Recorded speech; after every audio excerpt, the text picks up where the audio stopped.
우리 사람들은 혼자 살아갈 수 있는 존재가 아닙니다. 하나님은 사람을 사회적 동물로 창조하셨습니다. 그래서 우리 인간은 집단을 이루면서 살아갑니다.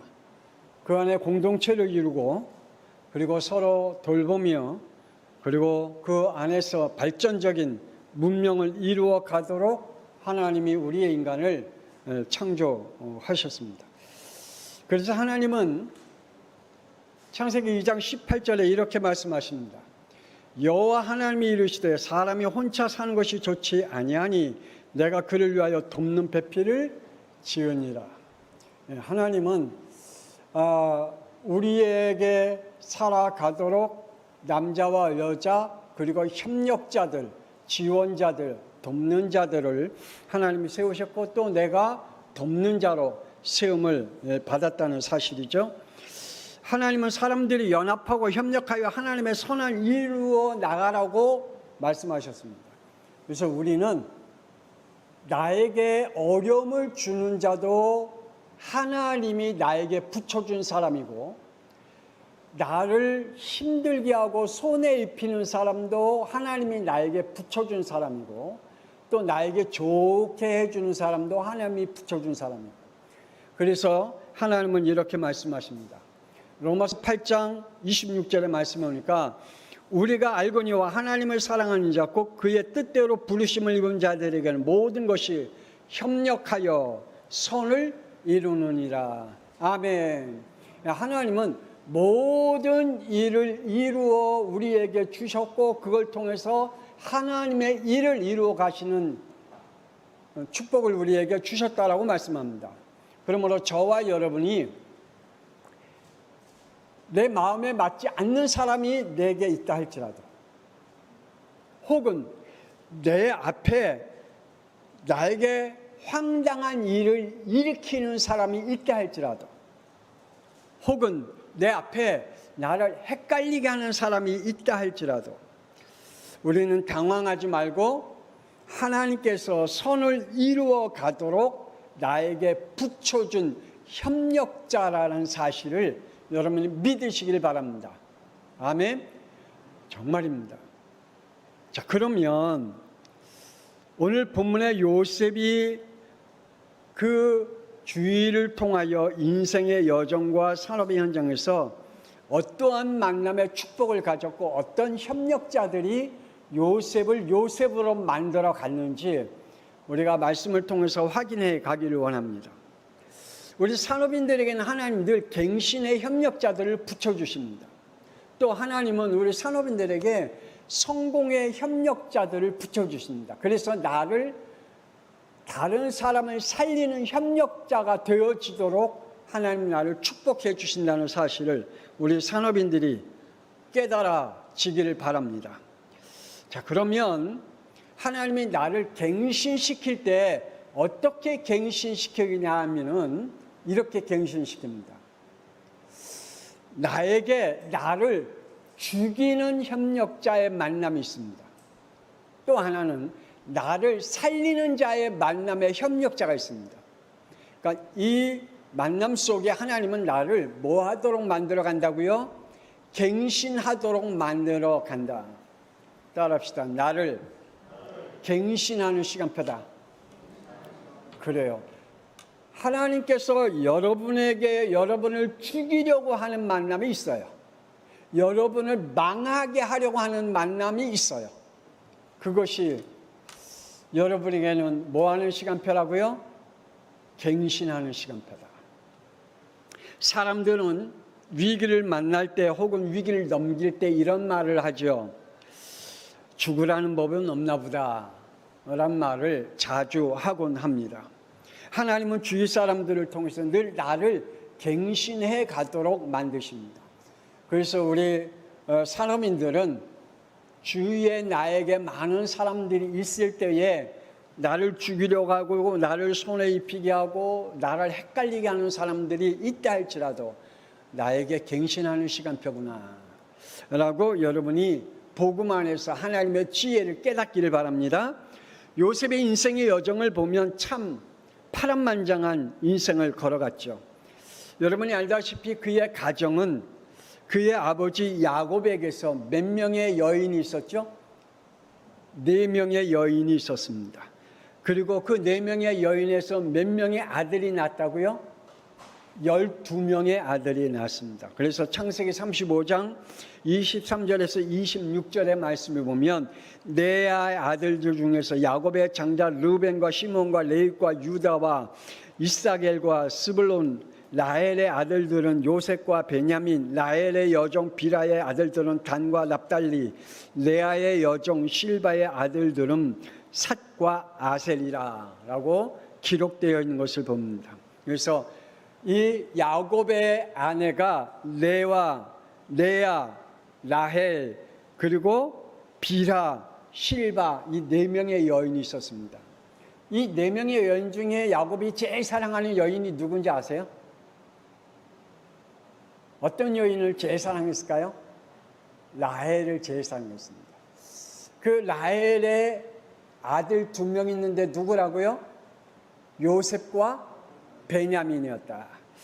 그래서 이 아들들 중에 이 2 아들을 더 많이 사랑했던 것이 야곱이 창세기 37장 3절에 기록되어 있는 것을 봅니다.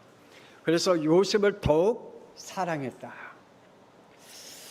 좀 편애적인 사랑을 가졌던 것 같아요. 아무래도 자기가 사랑하는 여인의 자녀를 더 마음에 두고 있었나 봐요. 그런데 이들이 서로 보이지 않는 질투와 암투와 시기로 그들의 안에 뭐가 쌓여져 있을까요? 미움과 상처가 쌓여지게 되어 있습니다. 여러분 이거 아시기 바랍니다. 미움과 상처를 가지고 있는 사람들은 반드시 죄를 짓게 되어 있습니다. 아니, 죄를 짓는 기회가 찾아옵니다. 시기와 미움과 마음의 상처가 많은 사람일수록 죄를 지을 기회가 많이 찾아옵니다. 그리고 그 죄를 범할 수 있는 기회에 범하게 됩니다. 그리고 범할 수 있는 협력자들이 나타납니다. 그래서 우리 후대들은 혹 시기, 질투, 상처를 많이 품지 마세요. 그러면 여러분에게는 더 많은 상처가, 더 많은 죄의 거리들이 여러분 앞에 놓이게 될 것입니다. 그래서 이 형들이 성경의 창세기 37장 5절의 말씀을 보니까 요셉의 꿈을 꾸고 자기 형들에게 말하며 그들이 그를 더욱 미워했다 그랬거든요. 자, 미워했던 그 마음 속에 이게 찾아왔어요. 미움과 상처가 있으면 뭐가 온다 그랬죠? 죄의 기회가 찾아온다. 미움과 상처가 많은 사람일수록 죄의 기회가 찾아온다. 역시 찾아왔죠. 우리 다 같이 한번 찾아서 읽어봅시다. 37장 18절 다 같이 읽어봅시다. 시작. 요셉이 그들에게 가까이 오기 전에 그들이 요셉을 멀리서 보고 죽이기를 꾀하여 그랬거든요. 멀리서 동생이 온 것을 보고 어떻게 그 순간적으로 저를 죽일까 꾀했을까요? 멀리서 오는 것을 보고 순간적으로 그 안에 미움과 상처가 있는 사람에게 뭐가 찾아온다고요? 죄의 기회가 찾아온다. 그러니까 죄의 기회를 늘 찾아오기 때문에 멀리 있어도 그 죄가 순식간에 빨리 찾아와요. 죄를 지으려고 하는 그 욕구가, 그 지혜가 빨리 찾아와요. 자, 한번 또 읽어봅시다. 20절 읽어봅시다. 자, 시작. 자, 그를 죽여 한 구덩이에 던지고 우리가 말하기를 악한 짐승이 그를 잡아먹었다 하자. 그의 꿈이 어떻게 되는지를 우리가 볼 것이니라 하는지라. 아멘. 자, 봐요. 죄의 협력자들이 서로 동의를 합니다.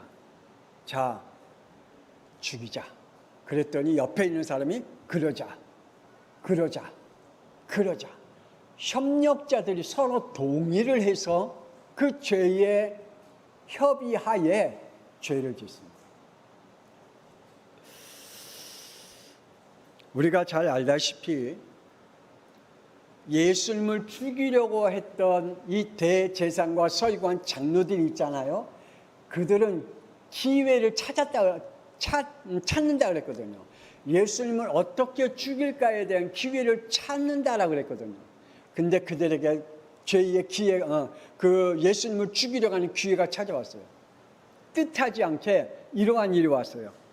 마태복음 26장 14절에서 16절의 말씀을 보니까 그때에 12 중에 하나인 가룟 유다라 하는 자가 대제사장들에게 가서 말하되 내가 예수를 너희에게 넘겨주리니 얼마 주려 하느냐. 그가 그때부터 예수를 넘겨줄 기회를 찾더라. 자, 대제사장과 서기관과 장로들이 예수님을 어떻게 하면 죽일까 하고 마음에 늘 서로 기회를 찾았는데 뜻하지 않게 예수님의 제자인 가룟 유다가 덜렁덜렁 찾아왔네. 그리고 예수님 내가 이렇게 당신들에게 넘겨줄 테니까 나한테 돈을 얼마 주련 이렇게 제안이 들어왔네. 늘 시기와 질투와 상처 속에 있는 사람은 뭐가 찾아온다고요? 죄의 기회가 찾아온다. 우리 산업인들에게는 늘 이게 인식되어야 됩니다. 내게 죄가 찾아올 기회들이 너무 많다.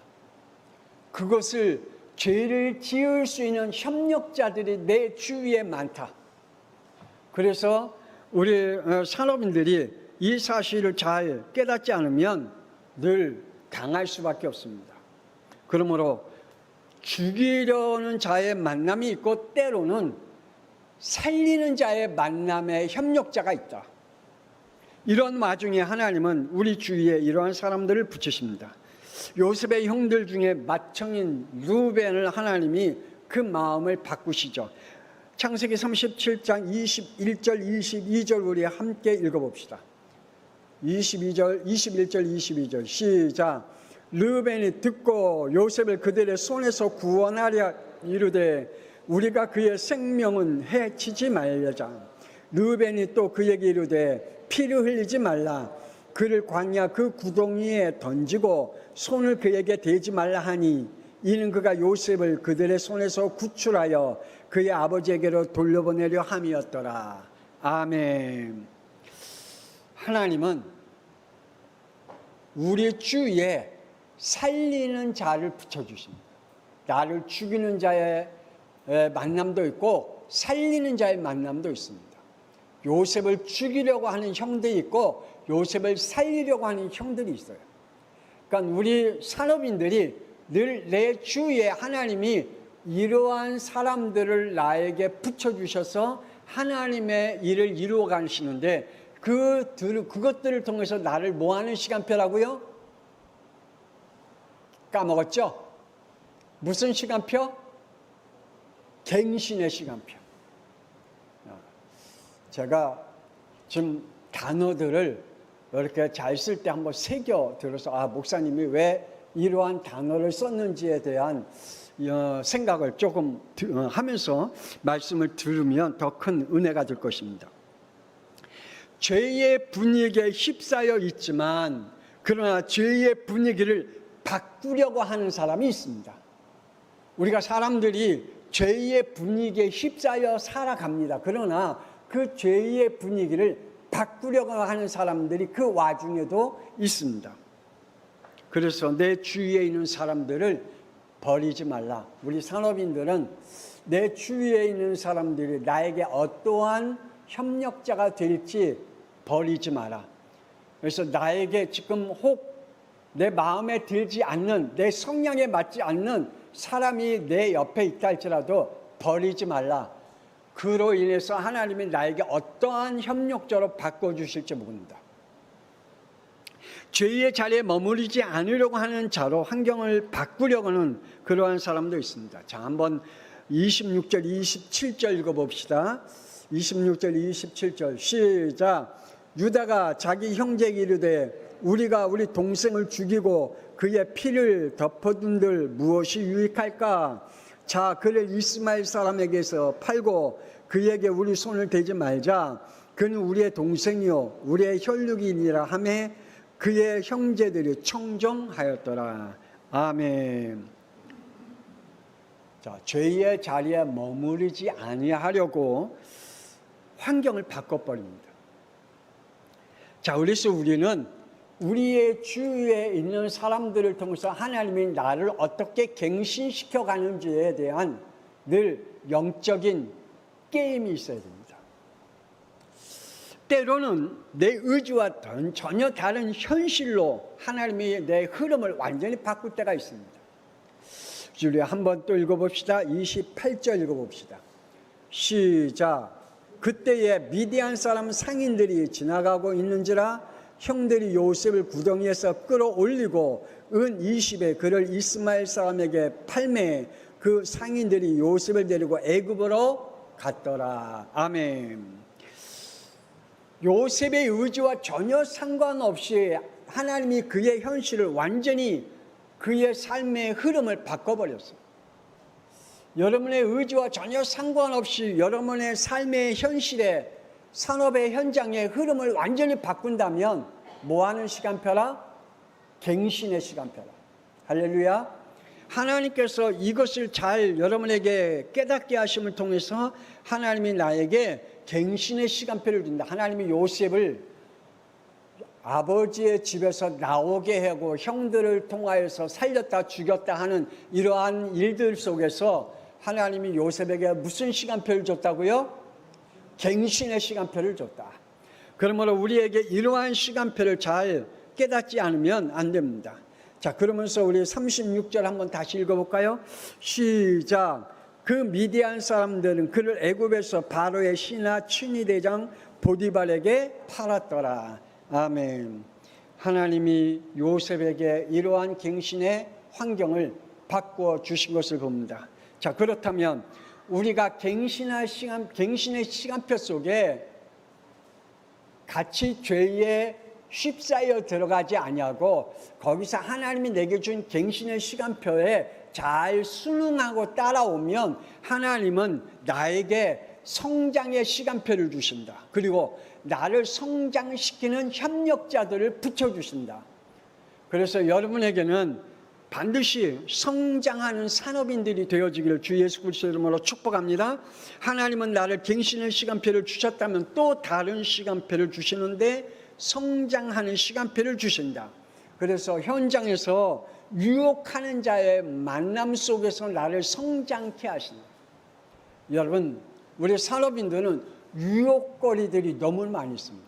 제가 신학교 다닐 때 우리 그 신학교 교수님 한 분이 강의 시간에 자주 이런 말씀하십니다.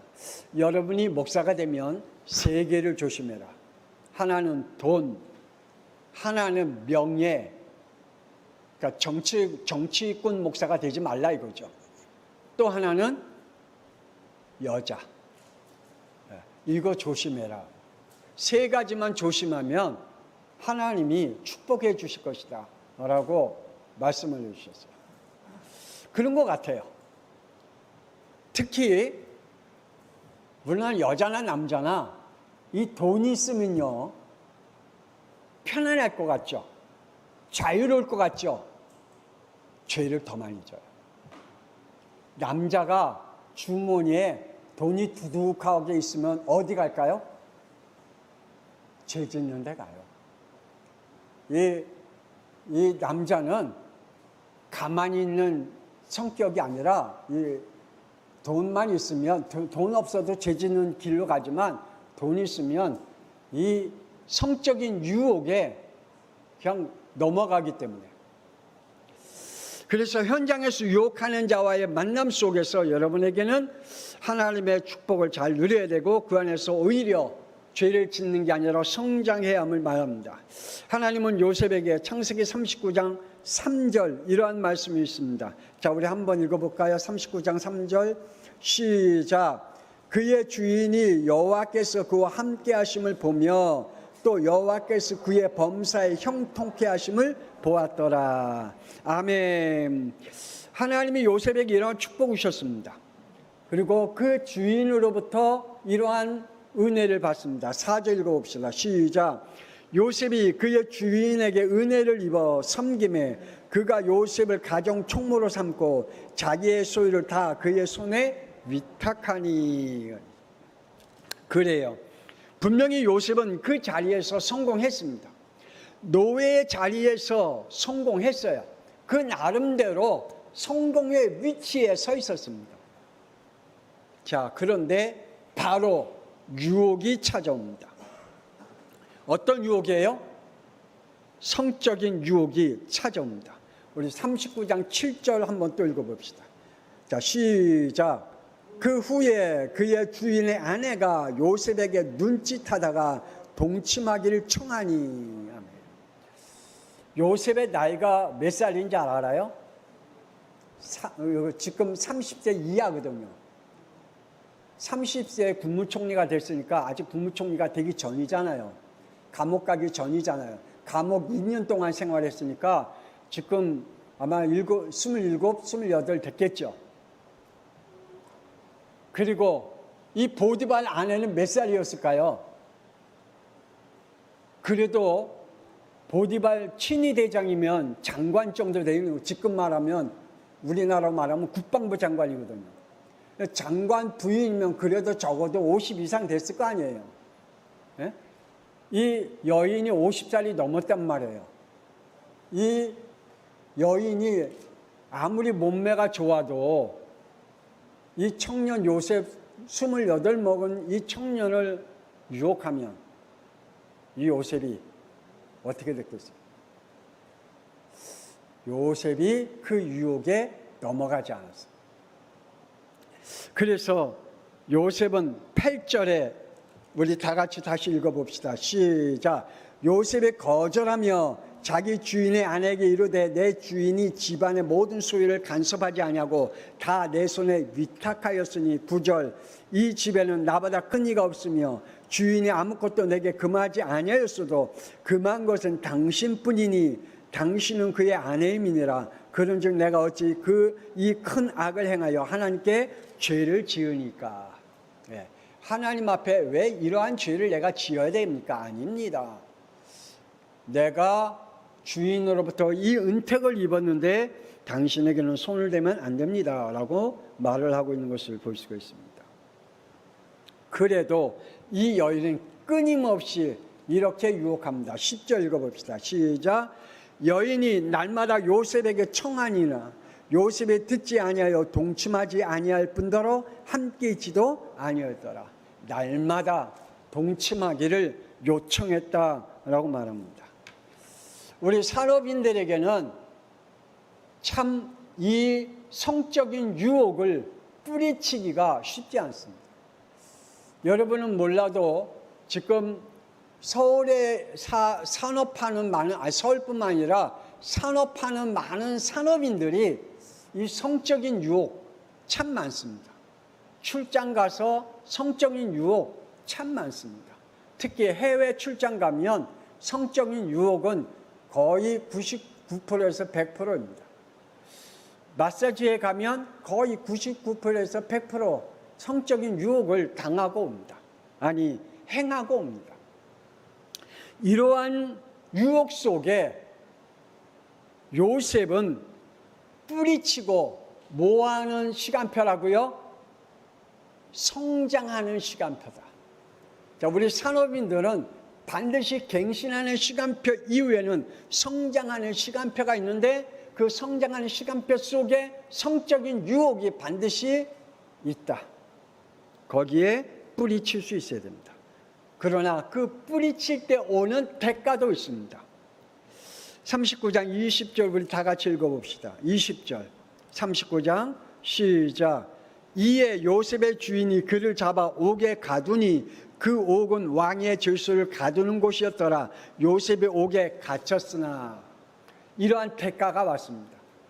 성적인 욕구에 협력자가 되지 않고 그걸 뿌리채임으로 오는 대가가 옥에 갇힌 겁니다.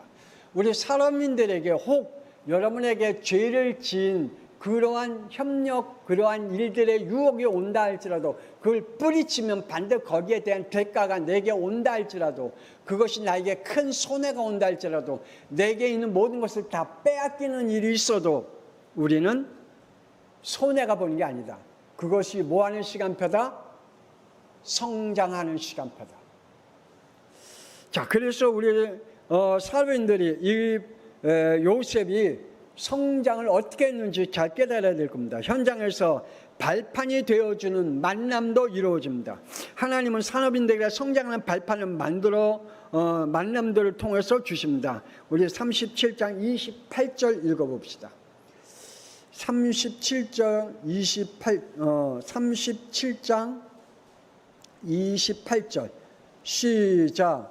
그때에 미디안 사람 상인들이 지나가고 있는지라 형들이 요셉을 구덩이에서 끌어올리고 은 20에 그를 이스마엘 사람에게 팔매 그 상인들이 요셉을 데리고 애굽으로 내려갔더라. 아멘. 요셉에게 미래를 보는 발판을 이 상인들을 통하여 얻게 됩니다. 여러분에게 모든 만남은 반드시 하나님이 여러분에게 축복하는 만남이고 선을 이루어가는 만남인 줄 믿으시기를 바랍니다. 우리 특히 산업인들은. 그래서 하나님은 이 요셉에게 미래를 보는 발판으로 애굽으로 보냈어요. 애굽의 노예로 팔려가도록 하나님이 그 길을 열어주셨습니다. 그리고 39장 4절 우리 다시 한번 또 읽어봅시다. 시작. 요셉이 그의 주인에게 은혜를 입어 섬김에 그가 요셉을 가족 총무로 삼고 자기의 소유를 다 그의 손에 위탁하니. 자, 이것을 통하여 오히려 더 큰 것들을 볼 수 있는 축복을 누리게 만듭니다. 그리고 이것을 통해서 또 보디발의 아내를 통해서 사람을 보는 발판을 만들어 갑니다. 자, 미래를 보는 발판과 사람을 보는 발판을 만들어 가서 나를 성장시켜가는 하나님의 시간표를 가지고 있습니다. 우리 산업인들이 이걸 보시기를 바랍니다. 우리 39장 22절 읽어봅시다. 39장 22절. 자, 시작. 간수장이 옥중 죄수를 다 요셉의 손에 맡김으로 그 재반 사물을 요셉에게 처리하고. 아멘. 하나님은 감옥에서 이러한 사람을 간수장을 만납니다. 또 40장 23절 말씀 보면 술 맡은 장관도 만나게 됩니다. 이것은 미래를 여는 발판입니다. 그러니까 하나님은 우리에게 미래를 보는 발판과 살아보는 발판과 미래를 여는 발판을 우리에게 주심을 통하여 우리를 뭐하게 만든다고요? 성장하게 만듭니다. 그래서 우리의 산업인들은 나를 갱신하는 시간표와 성장하는 시간표를 잘 봐야 되고 그 안에 나에게 그 시간표 속에 들어갈 수 있는 협력자들을 붙여주신다. 마지막으로 산업인들은 사람을 살리는 협력자가 되어야 된다. 산업인들에게 주신 미션이 있습니다. 창세기 37장 2절에 양치는 소년 요셉에게 자라면서 하나님의 지혜를 얻습니다. 그 지혜를 통하여 창세기 37장 5절에 하나님은 요셉에게 예상치 않는 미션을 주심으로 새로운 길을 걷게 만듭니다. 하나님이 요셉에게 꿈을 줌을 통하여 요셉에게 새로운 길을 걷게 만듭니다. 그리고 창세기 39장 4절에 노예에서 받은 미션이 있고요. 21절에 감옥에서 받은 미션이 있고요. 41장 41절에 국무총리로 받은 미션이 있습니다. 이 미션들은 전부 다 하나님이 나중에 완전 미션을 이루어 가십니다. 하나님께서 나에게 주신 노예 미션, 감옥의 미션, 국무총리의 미션을 통해서 하나님의 완전한 미션을 이루어가는데 그 미션이 뭐라고요? 살리는 미션이다. 그래서 창세기 49장 5절 7절에 보면 요셉의 형들에게 그러잖아요. 당신들이 팔았으므로 한탄하지 마라. 내가 이곳에 온 것은 하나님이 앞서 당신들과 후손들을 구원하기 위해서 보내셨다라고 고백하잖아요. 살리는 미션은 완전 미션입니다. 오늘 저와 여러분에게 하나님이 주신 미션은 살리는 미션입니다. 살리는 협력자로 하나님 우리에게 주신 줄 믿으시기 바랍니다. 그래서 우리 산업인들에게 언약을 따라 인도받고 여러분의 직업의 전문성을 가지고 주신 언약과 직업 관계에서 얻은 언약과 미래를 살리는 언약이 여러분의 현장에 축복이 있는 산업인들이 되어지길 주 예수 그리스도 이름으로 축복합니다. 기도하십시다. 하나님 은혜를 감사합니다. 우리 산업인들을 축복하여 주시옵소서. 때로는 하나님 나를 갱신하기 위해서 나를 죽이는 자와의 만남도 있을 것이고 나를 살리는 자와의 만남도 있습니다. 그것을 통해서 하나님은 나에게 갱신의 시간표를 주시고 또한 나에게 하나님께서 환경을 바꿔주시고 하나님이 나에게 성장의 시간표를 주심으로 그 속에서 노예 미션과 감옥의 미션과 국무총리의 미션을 통하여서 하나님은 완전 미션을 이뤄가는 살리는 미션을 우리에게 주신 줄 믿습니다. 우리 산업인들이 오늘 말씀을 통하여 하나님께서 정말 우리에게 주신 산업의 축복을 누릴 수 있도록 저들에게 하나님의 지혜가 있게 하시고 은혜가 있게 하여 주옵소서. 이제는 살아계신 주 예수 그리스도의 은혜와 하나님의 놀라우신 사랑하심과 성령님의 감동함과 내주 인도 역사하심이 우리 산업인들에게 하나님께서 주시는 살리는 미션을 통하여 또한 경제의 미션을 통하여 세계복음화와 살리는 응답 속에 있으며 교회와 후대를 살리는 하나님의 응답 속에 살아가기를 소원하는 하나님의 사람들, 산업인들 위해 지금으로부터 영원토록 함께 있을지어다. 아멘.